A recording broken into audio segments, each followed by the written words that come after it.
அம்மாவுக்கு காய்ச்சல் ஒரு பக்கம், அவங்களுக்கு ஒரு கஞ்சி கூட வச்சு கொடுக்க முடியலன்னு தவிப்பு ஒரு பக்கம், கையில வெந்நீர் கொட்டின எரிச்சல் ஒரு பக்கம். இதெல்லாம் கூட எனக்கும் அம்மாவுக்கும் ஒரு கட்டத்துக்கு மேல பெருசா தெரியல. ஆனந்தி வந்துட்டு இருக்கேன்னு சொன்னாடு. அவ எங்க போனாலோ என்ன பிரச்சனையோன்ற தவிப்பு தான் எனக்கும் அம்மாவுக்கும் பெரிய கவலையா இருந்துச்சு. ஆனந்தி, நான் உன் விஷயத்துல ரொம்ப பொறுமையா இருக்கேன்.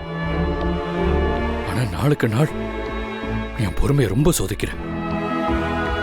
அப்படி என்னதான் உனக்கு பிரச்சனை? எதுக்கு போன் எடுக்கல? ஏன் வரல? எங்க போன? ஆனந்தி, இதுக்கு எனக்கு இன்னைக்கு பதில் தெரிஞ்சே ஆகணும். சொல்லு ஆனந்தி, கேக்குறேன்ல, பதில் சொல்லு. எங்க போன? ஏன் வரேன்னு சொல்லிட்டு வரல?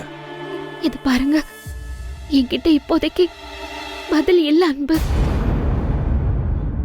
என்னைய மன்னிச்சிருங்க. ஆனந்தி, நீ தப்பு பண்ற. உனக்குள்ள ஏதோ ஒண்ணு இருக்கு, அதை மறைச்சு நீ பெரிய தப்பு பண்ற. ஆனந்தி, எதுவா இருந்தாலும் மனசு விட்டு பேச ஆனந்தி.